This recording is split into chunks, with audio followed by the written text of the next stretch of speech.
दूसरे कॉलेजों से, विश्वविद्यालयों से आए हुए अध्यापक।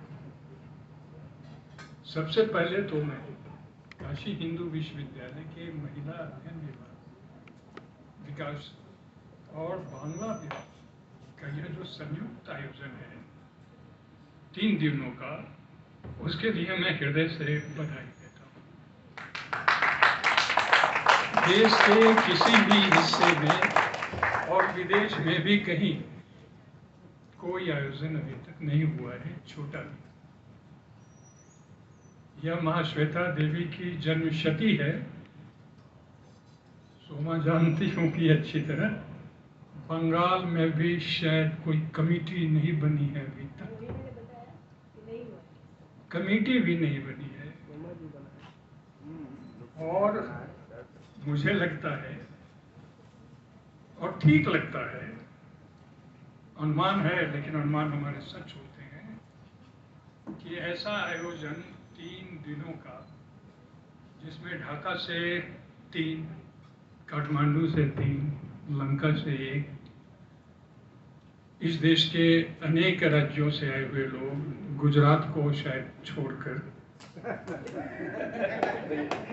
और कई कॉलेजों के अध्यापक, यूनिवर्सिटियों के अध्यापक, शोधार्थी, दिल्ली से आए हुए अनेक शोधार्थी, ऐसा आयोजन फिर भारतवर्ष में महाश्वेता देवी पर नहीं होगा, जिसके 10 सत्र हो चुके हैं, उद्घाटन सत्र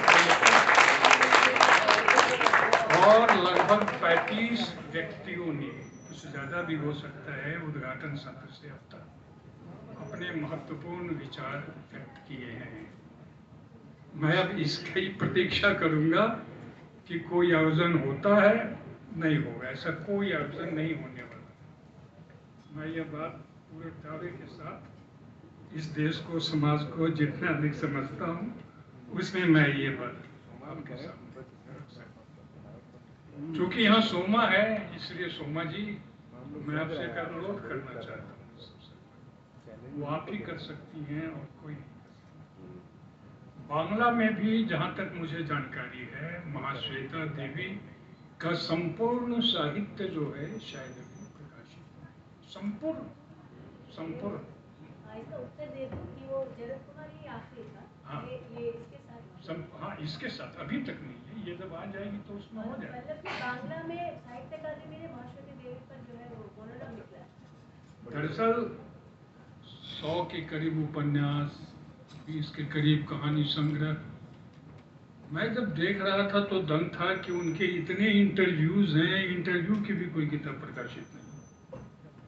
हिंदी में सबसे पहला इंटरव्यू आनंद स्वरूप वर्मा ने और गोरख पांडे और उर्मिलेश ने 1980 में लिया था, तब, जबकि हिंदी में महाश्वेता देवी का नाम और काम से बहुत कम लोग परिचित थे।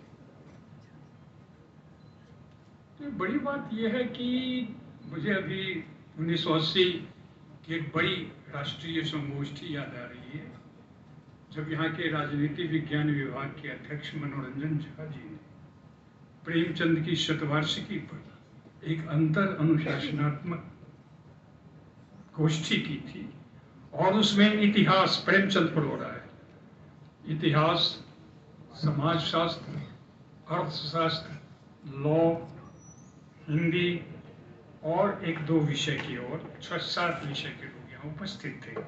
गीतांजलि श्री बड़ौदा में एमफिल की छात्रा थी और सुधीश चंद्र यहाँ आए हुए। वह आयोजन पॉलिटिकल साइंस डिपार्टमेंट ने किया था। पल्लव जानते हैं अच्छी तरह से कि जब राज दरबारी के प्रकाशन के 50 वर्ष जब हो गए थे, तो दिल्ली विश्वविद्यालय के पॉलिटिकल साइंस डिपार्टमेंट ने 3 दिनों का राष्ट्रीय सेमिनार किया था, जिसमें जयद्रेज वगैरह सारे लोग उपस्थित थे।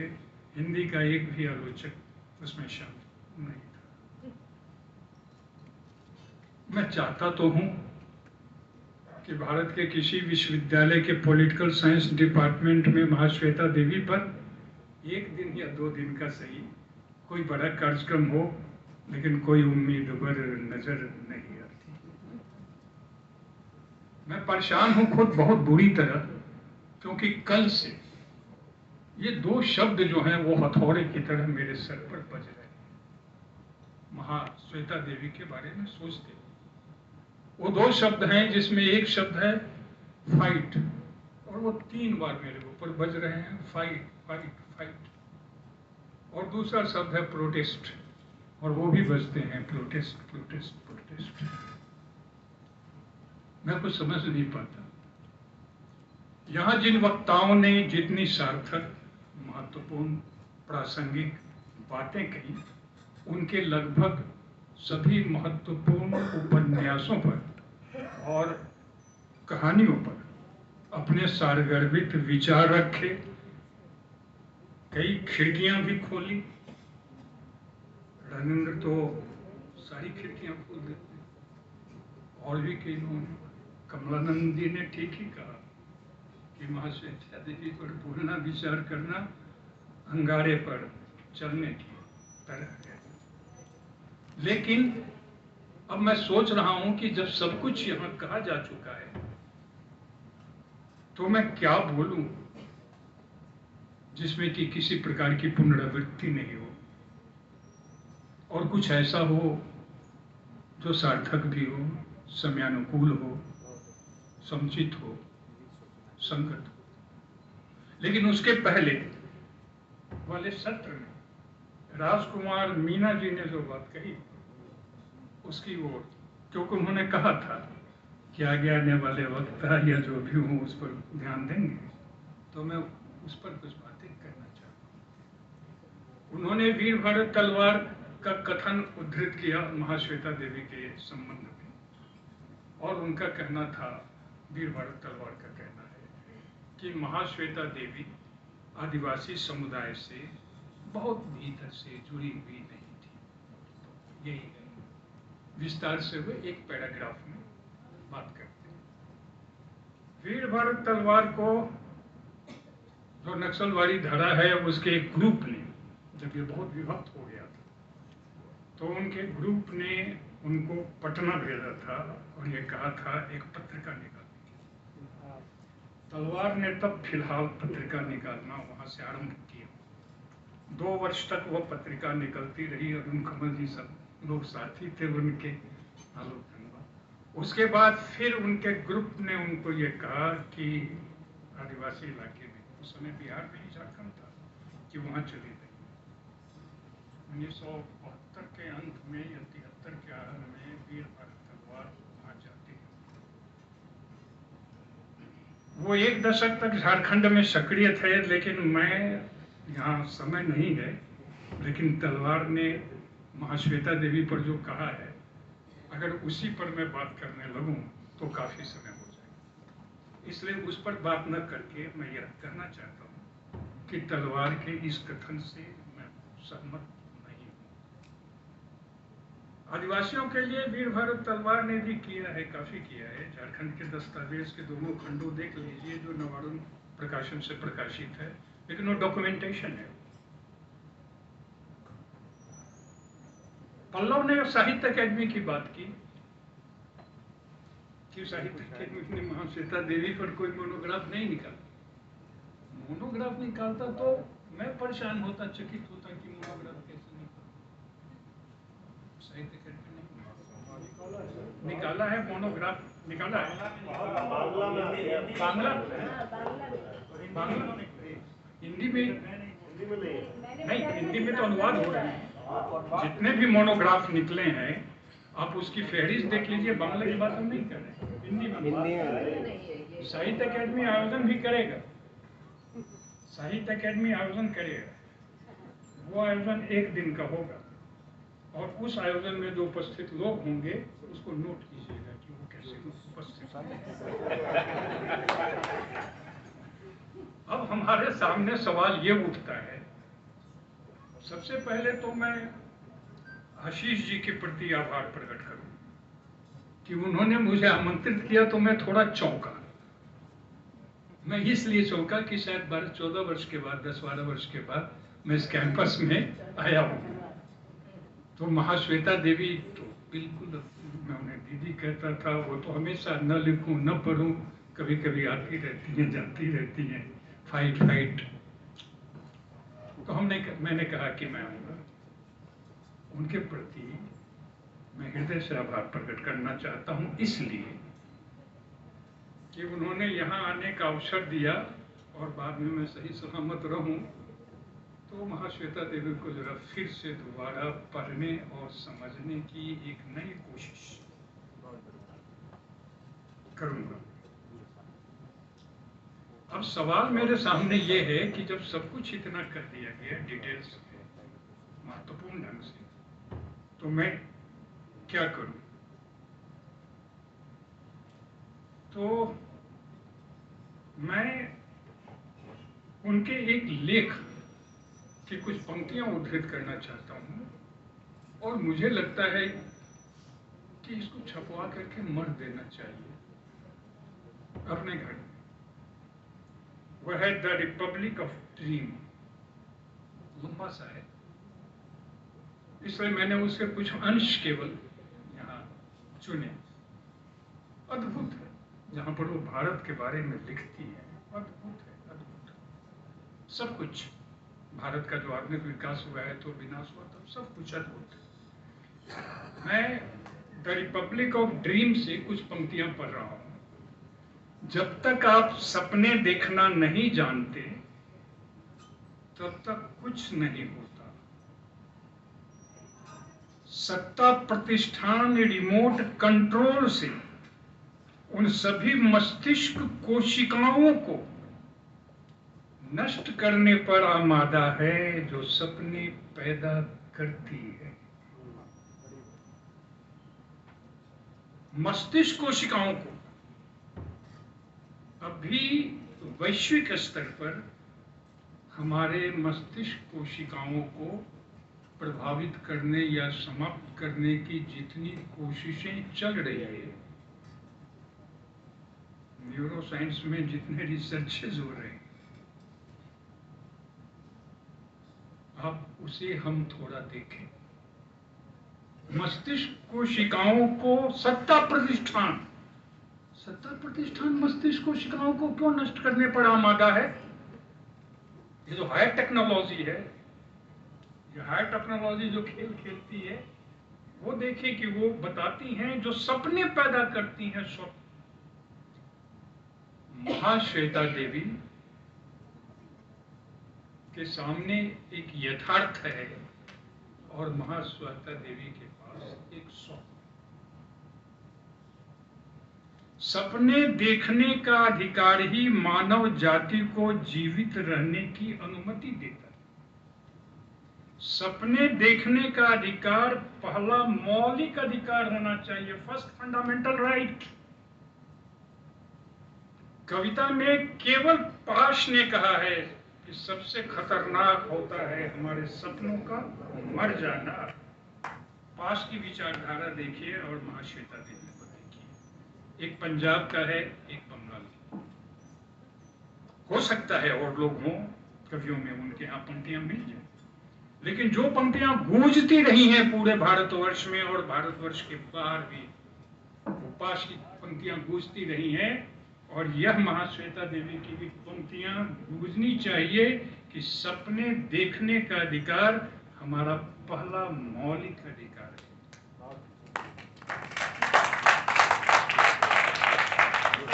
जो लेखक, जो रचनाकार, कवि हो, कथाकार हो, उपन्यासकार हो, कुछ भी, मैं तो यहां तक कहूंगा कि आलोचक भी, जो स्वप्न नहीं देखता है, क्योंकि स्वप्न का संबंध सृजन से भी।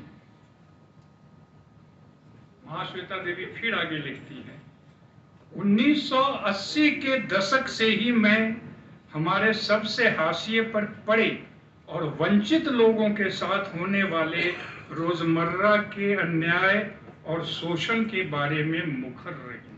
1980 से 1956 में झांसी की रानी की चर्चा हुई और विनोद जी, उसके बाद शरद चंद्र से प्रभावित होने और बीच के दो उपन्यासों के 57, 58 या 58 की शायद चर्चा की। लेकिन अगर आप कालखंड में देखिए तो अद्भुत है।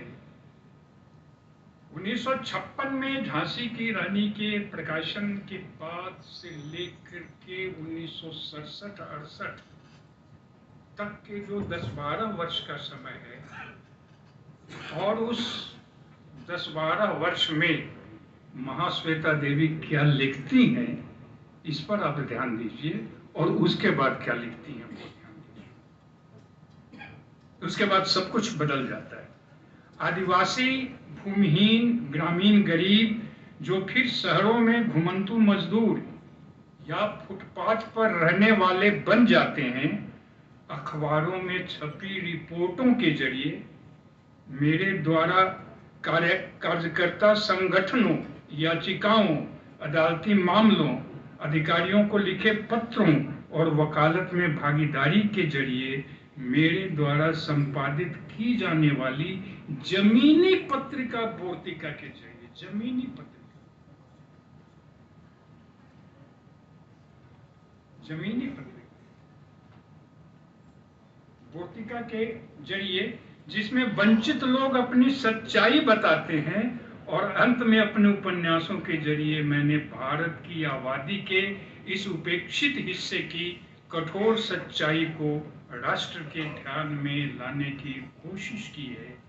मैंने उनके भूले हुए और अदृश्य इतिहास को राष्ट्र के आधिकारिक इतिहास, महाश्वेता देवी ऑफिशियल हिस्ट्री है कि भारतवर्ष में ये जो ऑफिशियल हिस्ट्री है, इस ऑफिशियल हिस्ट्री में भारत की जो बहुसंख्यक जनता है, वह भारत की बहुसंख्यक जनता मौजूद नहीं है, इसलिए वो ऑफिशियल हिस्ट्री को रिजेक्ट करती है और पीपुल्स हिस्ट्री को सामने लाती है। वो फिर एक इतिहास का विषय जिस पर विस्तार में जाने का यहाँ समय नहीं है कि दुनिया के किन इतिहासकारों ने ये पीपुल हिस्ट्री, या जिसे सुविध सरकार ने भारतवर्ष में हिस्ट्री फ्रॉम बिलो की बात कही मॉडर्न इंडिया किताब की भूमिका में, ये सब 20वीं शताब्दी में कब से शुरू हुआ, कैसे शुरू हुआ। मैंने बार बार कहा है कि हमारी आजादी झूठी थी, बार बार कहा। मैं महाश्वेता देवी की पंक्ति पढ़ रहा हूं। मैंने बार बार कहा है कि हमारी आजादी झूठी थी। इन वंचित लोगों के लिए कोई आजादी नहीं रही है जो अभी भी अपने सबसे बुनियादी अधिकारों से वंचित है।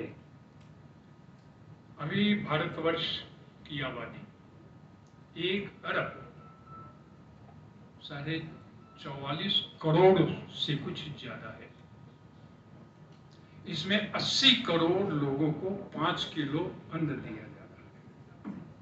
ये 80 करोड़ लोगों के लिए जिन्हें 5 किलो अन्न दिया जा रहा है, अनाज खाने के लिए, भारत की आजादी। और बतला रहे थे हमारे साथी अडानी अंबानी के बारे में, कोरोना के काल में जिस समय हजारों मजदूर सैकड़ों किलोमीटर पैदल चल रहे थे, उस समय अडानी की प्रतिदिन की नेट इनकम कितनी थी आप बता सकते हैं? संभवतः 1200 एक दिन की नेट इनकम। अभी मेरे पास वो नहीं है कि मैं आपको 1 मिनट 1 घंटा का मैं बतला दूं कि इनकी इतनी इनकम थी। इन वंचित लोगों के लिए कोई आजादी नहीं रही है, हम लोगों के लिए है जो अभी भी अपने सबसे बुनियादी अधिकारों से वंचित हैं। मैं जानती हूं मैं कर सकती हूं, मैं करूंगी। आइए हम अज्ञानता से लड़ें, आइए हम घृणा से, तर्क से लड़ें, आइए हम कलम की तलवार से बुराई का नाश करें। महाश्वेता देवी की ऐसी विचार दृष्टि कैसे बनी, कब से बनी, क्यों बनी? उनकी वैचारिकी में किसका योगदान रहा, कितना योगदान रहा? उनकी वैचारिकी या विचारधारा के निर्माण में क्या बांग्ला क्लासिक्स का प्रभाव था? पिता मनीष घटक जो कल्लोल, और जो जानते हैं कल्लोल युग को, वो अच्छी तरह जानते हैं कि उसने कितना बड़ा क्रांतिकारी काम किया था। मनीष घटक कल्लोल के क्रांतिकारी कवि थे। उनके सबसे छोटे भाई ऋत्विक घटक फिल्मकार थे, चाचा थे। महाश्वेता देवी के बड़े मामा सचिन चौधरी ईपीडब्ल्यू के संस्थापक संपादक थे और महाश्वेता देवी ने अपने मामा की संपन्न लाइब्रेरी का काफी लाभ उठाया था। पति बिजन भट्टाचार्य इप्टा के संस्थापकों में थे, नाटककार थे, अभिनेता थे, कम्युनिस्ट पार्टी के सदस्य थे। शांति निकेतन में जो वो रही और बाद में किताब लिखी हमादेर शांति निकेतन, गरीब, वंचित, दलित, शोषित बहुजन के जीवन आदि की और इस सब की उनकी वैचारिकी के निर्माण में कोई भूमिका थी या नहीं थी। वो 40 के दशक में कम्युनिस्ट आंदोलन से प्रभावित थी। क्या उनकी वैचारिकी के निर्माण में उनकी मां धरित्री देवी का प्रभाव नहीं था, जो केवल लेखिका ही नहीं सामाजिक कार्यकर्ता थी और उन्होंने अंग्रेजी बांग्ला में पढ़ का अनुवाद किया था। और इतना ही नहीं, उनकी मां वंचित बच्चों में साक्षरता को प्रमोट करने के लिए जाती थी। उनके एक दूसरे चाचा मूर्तिकार शंखो चौधरी थे, जो क्विट इंडिया आंदोलन में गिरफ्तार हुए थे। इस सब को मिला करके देखें तो वैचारिकी का निर्माण केवल कम्युनिस्ट पार्टी नहीं कर रही थी। ये सारे मिल करके उनकी वैचारिकी का निर्माण कर रहे थे। हमारे पूर्व वक्ताओं ने उनके इतिहास बोध या इतिहास दृष्टि की भी बात की। मैं थोड़ा परेशान हूं इसलिए, और मैं यहाँ कहना आवश्यक समझता हूं, यह जानते हुए कि किसी को इससे असहमति होगी और उस असहमति का स्वागत है, लेकिन ये साधारण बात नहीं है। पहली बार अभी इसी आयोजन में आते हुए और केवल महाश्वेता जी पर सोचते हुए मुझे ऐसा लगा कि आखिर क्यों उन्होंने तिलका माझी पर लिखा सालगिरह की पुकार। ये ईस्ट इंडिया कंपनी का समय था। ये सालगिरह डाके, इस उपन्यास का अध्ययन तन्मय भट्टाचार्य ने अपने लेख एथिक्स एनवायरमेंटल जस्टिस की दृष्टि से किया है। एनवायरमेंटल दृष्टि से उपन्यास का केंद्रीय पद तिलका माझी है। महाश्वेता बताती हैं कि तिलका माझी ने कैसे एक परंपरा को अंतर के साथ उत्तराधिकार के रूप में प्राप्त किया। यहाँ वर्ग संघर्ष की बात है। 1785 में तिलका माझी को फांसी दी गई। उपन्यास में अशोक चीख कर कहता है, हमारे बीच जो शिक्षित हैं वे समाज के निम्न वर्गीय लोगों के बारे में नहीं सोचते। तिलका माझी ईस्ट इंडिया कंपनी की समय थी। पलासी की लड़ाई हो चुकी थी, बक्सर की लड़ाई हो चुकी थी, कंपनी को दीवानी मिल चुकी हुई थी। ये 1780 के आसपास का जमाना है। उसके बाद बिरसा मुंडा, धर्मनेर अधिकार 1977 में ये प्रकाशित होता है। बिरसा मुंडा के जीवन और विद्रोह पर लिखा गया, जिसे 1979 में साहित्य अकेडमी का भी पुरस्कार मिला। हमारे किसी पूर्व साथी ने ठीक ही कहा कि केवल महाश्वेता देवी की सक्रियता के कारण ही झारखंड की सरकार ने बिरसा मुंडा की मूर्ति से बेड़ियां जून 2016 में हटाई। मेरी चिंता ये है कि तिलका माझी ईस्ट इंडिया कंपनी का समय, बिरसा मुंडा क्वीन विक्टोरिया का समय, और अगर आगे बढ़े तो 1084वीं की मां 1974 में प्रकाशित स्वाधीन भारत, और थोड़ा आगे बढ़े, मास्टर साहब जगदीश महतो पर लिखा गया उपन्यास।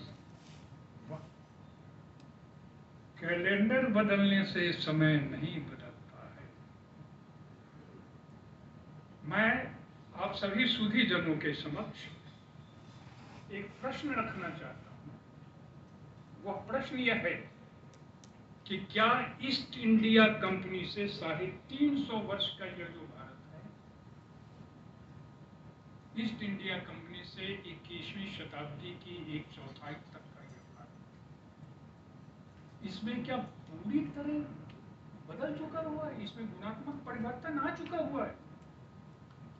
महाश्वेता देवी ईस्ट इंडिया कंपनी से विद्रोह करने वाले तिलका माझी को, विक्टोरिया के समय ब्रिटिश शासन में विद्रोह करने वाले बिरसा मुंडा को, स्वाधीन भारत में 1084 की मां को और जगदीश मास्टर पर लिखे जाने वाले उपन्यास को एक कंटिन्यूटी में देखिए। कंटिन्यूटी में महाश्वेता देवी के इन उपन्यासों पर, और अगर आप चाहें तो और कुछ उपन्यास आप जोड़ ले सकते हैं। अगर एक कंटिन्यूटी में, एक निरंतरता में देखने की कोशिश कीजिए तो इसे नतीजा क्या निकलता है?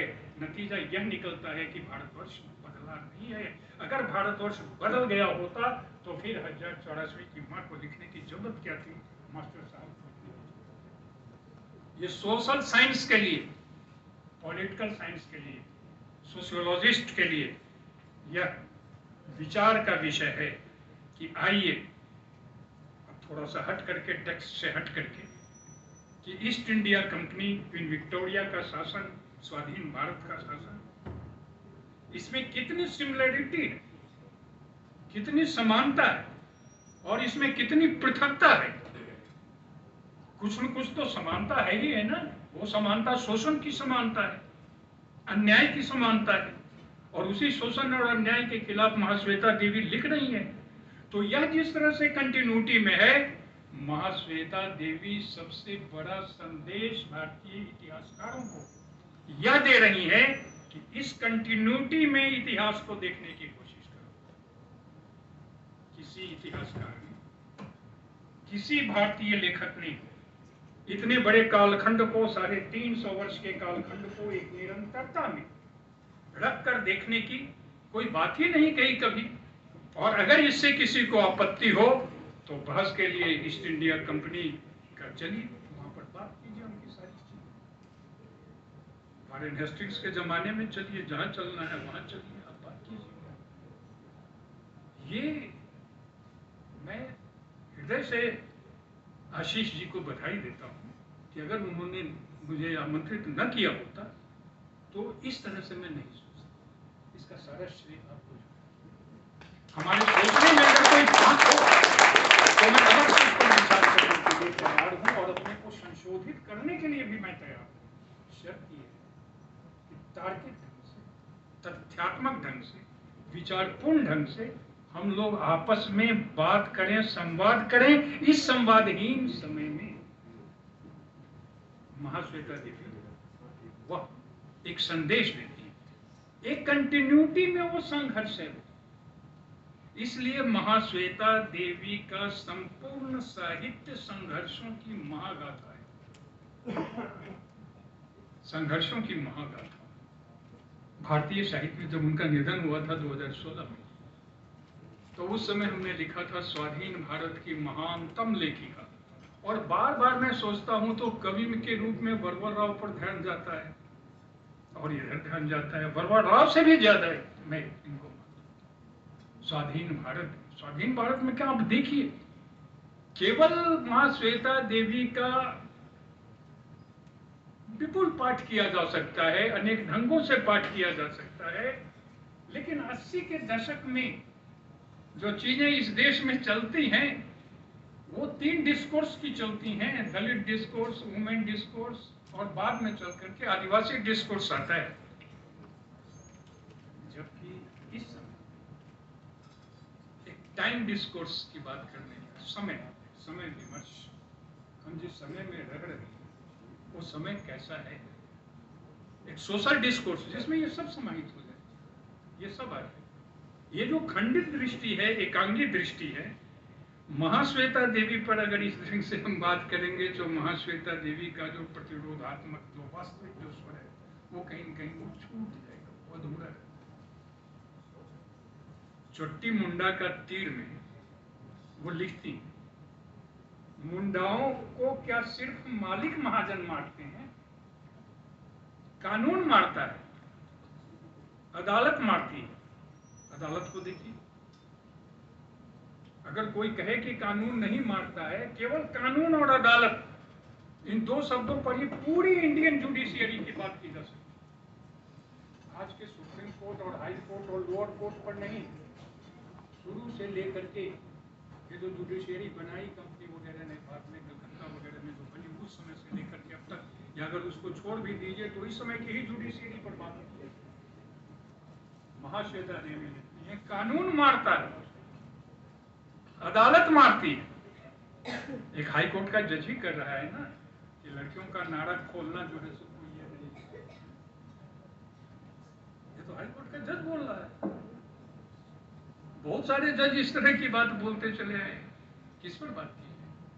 कानून मारता है, अदालत मारती है, सभी मारते हैं।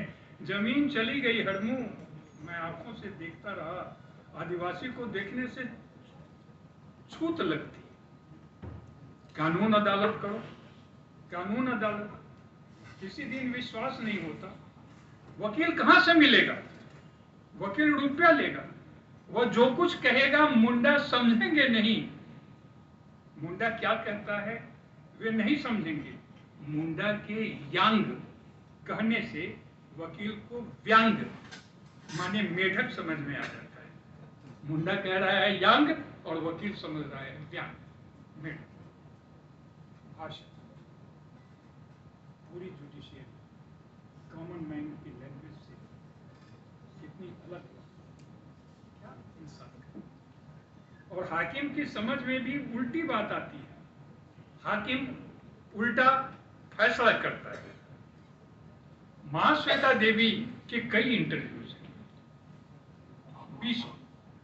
मैं जब उस इंटरव्यू को देख रहा था, कुछ इंटरव्यू को, तो अद्भुत इंटरव्यू। आनंद स्वरूप वर्मा ने जो इंटरव्यू वगैरह लिया है, और वो नीलेश ने और हीरो, उसमें आनंद स्वरूप वर्मा ने लिखा कि महाश्वेता देवी जिस तरह से बोल रही थी, मुझे लग रहा था कि मैं ब्रेख्त को पढ़ रहा हूं। 1980 का वो इंटरव्यू। महाश्वेता देवी ने विद्या बालन को एक इंटरव्यू में कहा था, मेरा सारा लेखन वास्तविक लोगों और वास्तविक मुद्दों के बारे में, यह किसी खास विचारधारा को पूरा नहीं करता। वे वामपंथी राजनीति और उनके अधूरे एजेंडे से निराश हो चुकी थी। 1947 में उन्होंने विजन भट्टाचार्य से विवाह किया और उनके नाटक ज्ञान कन्या में कलावती की भूमिका अदा की थी। अभिनय किया था, नृत्य किया था, गाना गाया था। कुछ समय तक उन्होंने स्कूल में पढ़ाया। आयकर विभाग में क्लर्क की नौकरी नहीं की क्योंकि मनीष घटक की पुत्री थी और वो आयकर विभाग के ऊंचे अधिकारी थे। पोस्ट एंड टेलीग्राफ विभाग में 1949-50 में नौकरी मिली, पर कम्युनिस्ट होने के संदेह में वह नौकरी छूटी क्योंकि उनके कार्यालय के ड्रॉवर में किसी ने मार्क्स, एंगल्स और लेनिन की किताबें रखी। सुमित्रा देवी के छद्म नाम से उन्होंने फीचर और कहानियां लिखी, प्राइवेट ट्यूशन किया, डिटर्जेंट पाउडर और रंगीन पाउडर बेचा। आर्थिक तंगी के कारण नवारून 1948 में पैदा हुए थे। वो 4-5-6 साल का जो समय है ना, वो बहुत आर्थिक तंगहाली का समय है। इस दौर में उन्होंने बड़ी मात्रा में इतिहास की किताबें पढ़ी। 15 वर्ष के वैवाहिक जीवन के बाद 1962 में विजन भट्टाचार्य से उनका तलाक और 1965 में उन्होंने दूसरा विवाह आशीष गुप्ता से किया। स्त्री स्वतंत्र है। इसी वर्ष वे पलामू गई और फिर 1975-76 से आशीष गुप्ता से तलाक हो गई। महाश्वेता देवी को कैसे पढ़ी, मुझे बार बार ये चीज परेशान करती है। किताब रख देता हूँ कि हम कैसे पढ़ें। उनका जो फिक्शन है केवल उसको फिक्शन के रूप में पढ़ें। महाश्वेता देवी ने खुद लिखा है कि मैं डॉक्यूमेंटेशन करती हूँ। अब वो तीसरी दुनिया के उन महान लेखकों में आती हैं जिन्होंने औपनिवेशिकता के विरुद्ध लड़ाई लड़ी। लेकिन महाश्वेता देवी की लड़ाई केवल औपनिवेशिकता के विरुद्ध में ही नहीं। ट्रेजेडी ये हुई भारतवर्ष में कि 1947 की आजादी के बाद हमारे अधिकांश बुद्धिजीवियों को, कवियों को, लेखकों को कम, क्योंकि काफी कविताएं हैं, ये दाग दाग उजाला वगैरह, उन्होंने लगा कि अब भारतवर्ष में कोई औपनिवेशिक तंत्र तो है ही नहीं।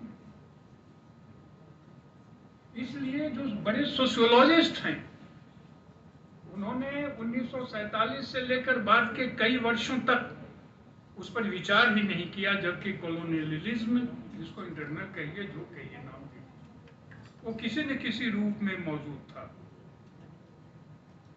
और आज तो है, मौजूद है। आप कहेंगे कैसे?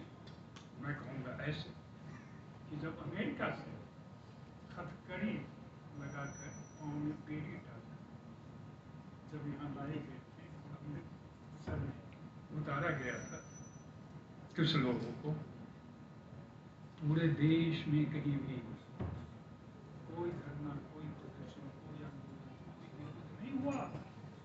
दिल्ली में अमेरिकी दूतावास के सामने भी कोई प्रदर्शन नहीं हुआ, केवल अमृतसर में और पंजाब के कुछ हिस्सों में हुआ।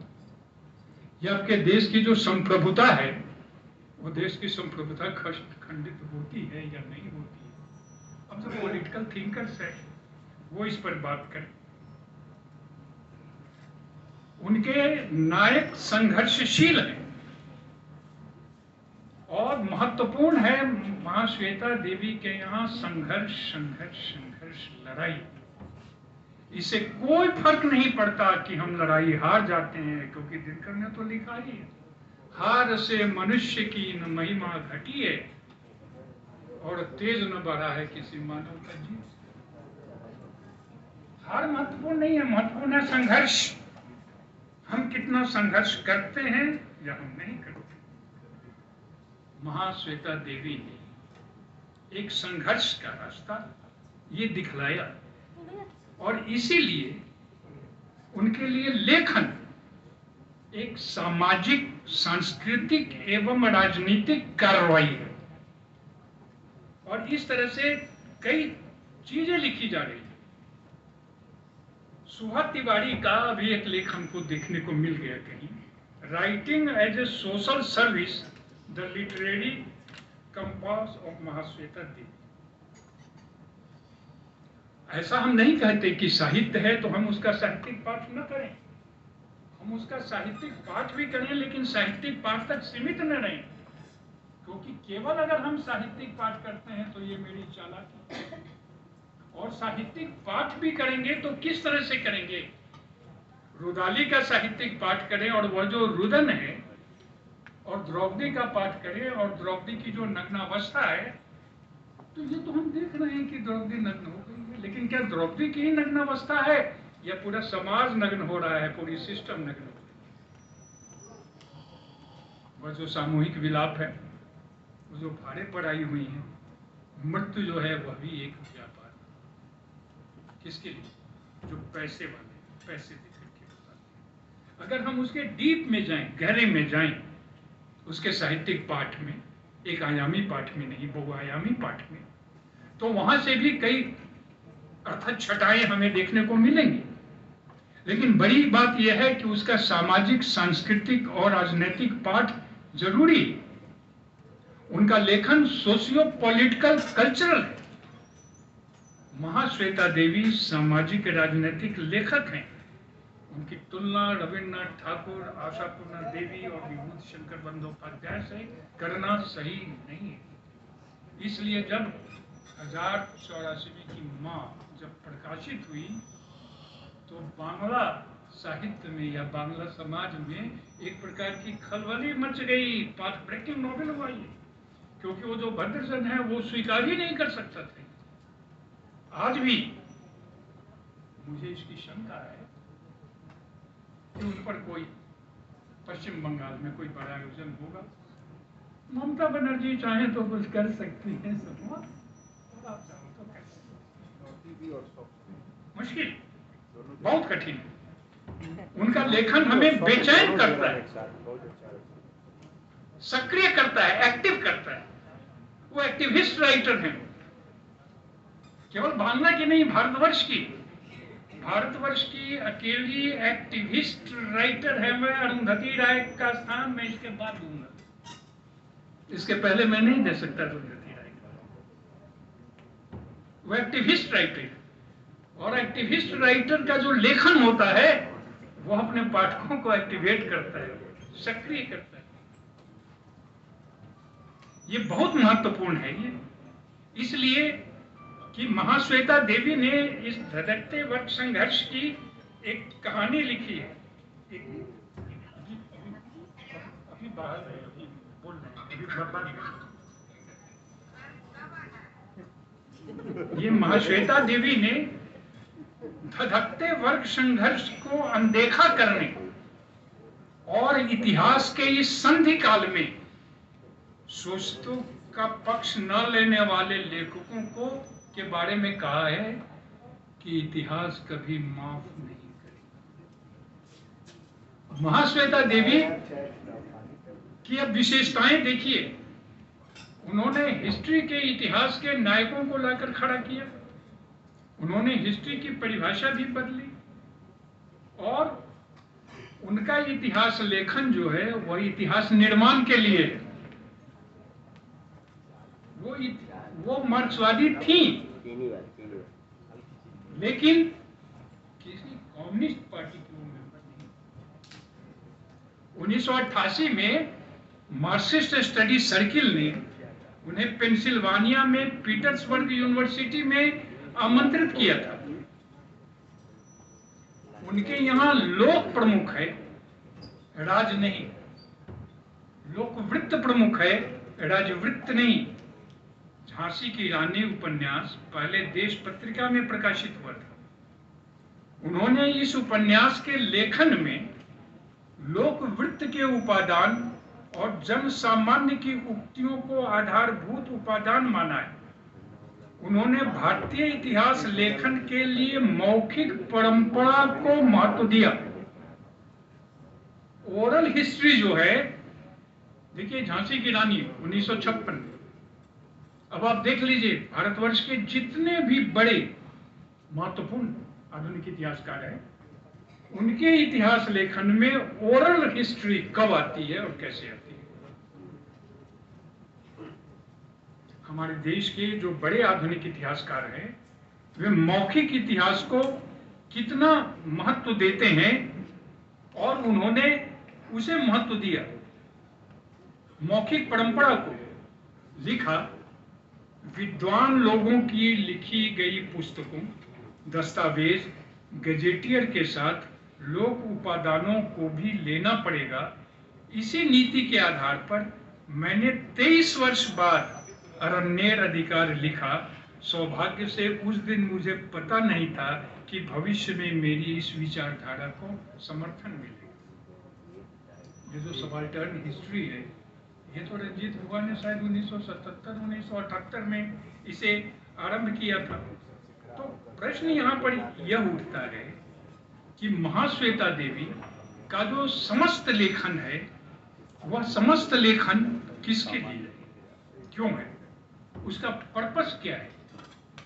चोट्टी मुंडा और उसका तीर उन्होंने अपने पिता मनीष घटक को समर्पित किया है, जो आजीवन संघर्षशील मानव के प्रति आस्था में अविचल है। पिता से वो जो ग्रहण करती है। आदिवासियों, दलितों और महिलाओं की यहाँ जितनी चर्चा हुई, उनके अधिकारों के लिए संघर्ष है, जातिगत असमानता और भेदभाव के खिलाफ आवाज उन्होंने उठाई और अपनी जाति व्यवस्था, अपनी रचनाओं में जाति व्यवस्था के पदानुक्रम हायरार्की को उजागर किया। वे सक्रिय कार्यकर्ता थी, विभिन्न आंदोलनों में शामिल रहीं, मजदूरों के अधिकारों के लिए संघर्ष किया। शब्द और कर्म की ऐसी अद्भुत अनन्य एकता अन्य किसी भारतीय लेखक में शायद ऐसी इतनी अधिक सघन निरंतर एक निरंतर जमीन लगभग 40-50 वर्ष तक देखने को नहीं मिलती। साहित्य में, उनके साहित्य में सामाजिक चेतना और वंचितों के संघर्षों की महागाथा है।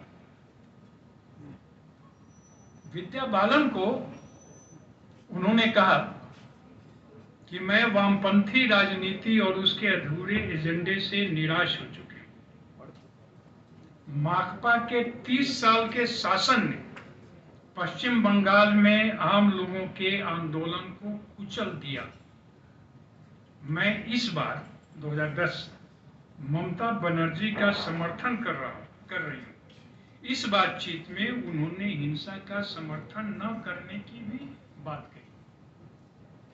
उन्होंने जिस पार्टी को वो महत्व दे रही थी, उस पार्टी से उन्होंने अपने को अलग क्यों किया? आप थोड़ी देर के लिए 1971 के लोकसभा इलेक्शन को देखिए और 1972 के पश्चिम बंगाल के विधानसभा चुनाव को देखिए।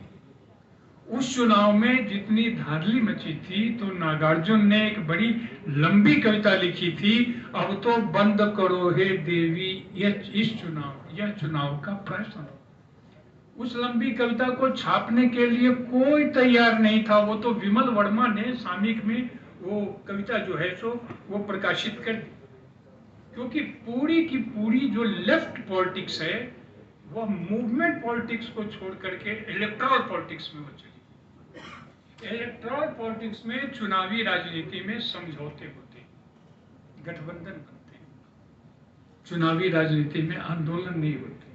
इसलिए अखिल भारतीय स्तर पर पिछले 11 वर्षों में आपको कोई आंदोलन देखने को नहीं मिलेगा। छिटपुट आंदोलन होते हैं। वैसे यह दूसरी बात है कि अब आंदोलनकारियों को आंदोलनजीवी भी कहा जाता है। 1980 में पलामू जिला बंधुआ समिति की स्थापना की। ऐसी कई समितियां हैं, ऐसे कई संगठन हैं जिसे कि महाश्वेता देवी ने स्थापित किया। उनका लेखन साहित्य तक तो है, लेकिन साहित्य से बाहर जमीनी स्तर पर वे जो कार्य कर रही थी, वे शब्द और कर्म को एक कर रही थी। शब्द और कर्म की यह एकता, ये तो अद्भुत है। और यह संकेत भी है, यह एक उदाहरण भी है कि यथासंभव जितना हो सके हम सबको यह कार्य करना चाहिए। बंधुआ समिति के स्थापना की भारत का पहला बंधुआ मजदूर मुक्ति संगठन था। अग्निवेश वगैरह तो बाद में आते। इसी वर्ष, जिसका कि सोमा उल्लेख कर रही थी, वर्तिका पत्रिका का प्रकाशन प्रारंभ उनके पिता मनीष घटक ने किया था। उसका पुनर्प्रकाशन शुरू किया और 1981 में निर्मल घोष के साथ भारत में बंधुआ मजदूर का सहलेखन प्रकाशन किया।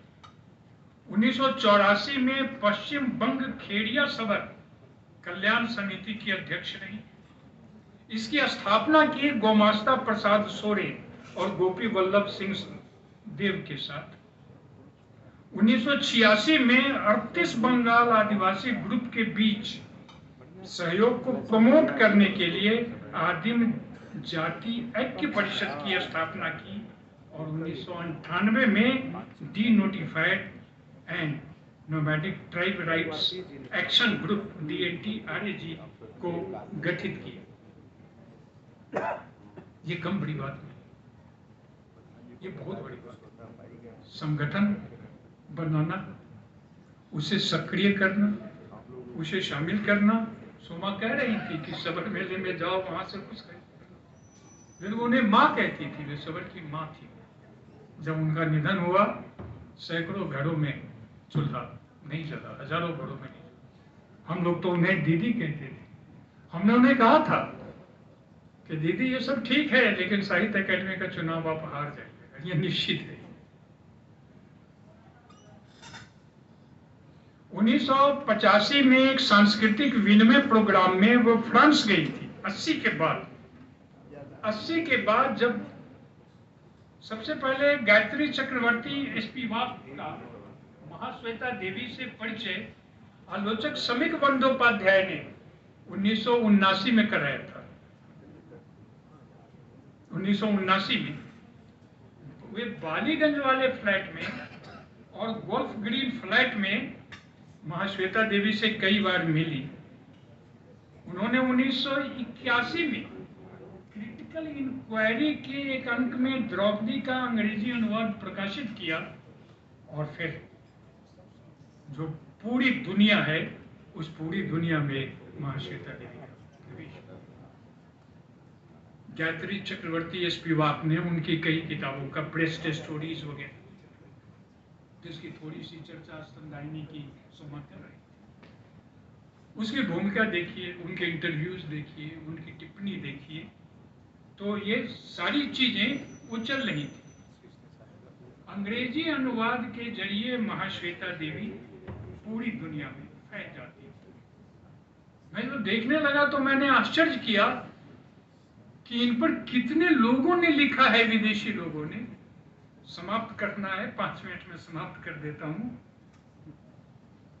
अमेरिकी दार्शनिक मार्था नसबाउम ने, अंग्रेजी और तुलनात्मक साहित्य की प्रोफेसर जेनिफर वेंजेल ने, यूके में रहने वाली श्रीलंका की लेखिका मिनोली सलगारो ने, कोलंबो में अंग्रेजी की प्रोफेसर दिनिधि करुणानायके, उत्तर औपनिवेशिक और तुलनात्मक साहित्यिक अध्ययन के अध्यापक डॉक्टर फिलिप्पो मिनोज्जी, न्यूजीलैंड के पत्रकार डेविड फेरियर, एलेसेंड्रा मैरिनो, हेनी स्वार्ट्स आदि कई ऐसे विदेशी नाम हैं जिन्होंने महाश्वेता देवी पर लिखा है। उसका कोई संकलन अभी तक आया नहीं। कोरिया की सुकम्यूंग वुमेन्स यूनिवर्सिटी सन ही युग का एक लेख है, bonded slavery and gender in Mahasweta Devi Douloti the bountiful. अब सवाल ये है कि हम महाश्वेता देवी को एक तरह से देखें, 2 तरह से देखें, 10 तरह से देखें या सब तरह से देखें, क्योंकि उन्होंने कहा था मध्यवर्गीय नैतिकता से मुझे घृणा है, यह कितना बड़ा पाखंड है, सब कुछ दबा रहता है। उन्होंने फिर कहा, जब मैं शब्दों के पास गई, मैं सबड़ों के पास, मेरे सारे सवालों के जवाब मिल गए। आदिवासियों पर जो भी लिखा है उसके अंदर से ही पाया है।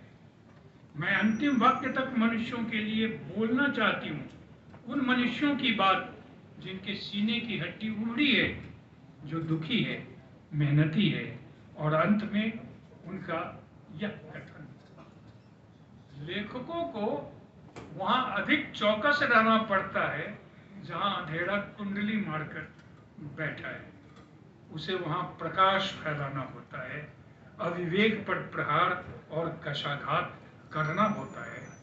ऐसे महाश्वेता देवी पर 3 दिनों का आयोजन, जो अब फिर भारतवर्ष में कहीं भी नहीं होगा, हो ही नहीं सकता है, मैं आपको कह दूं, नहीं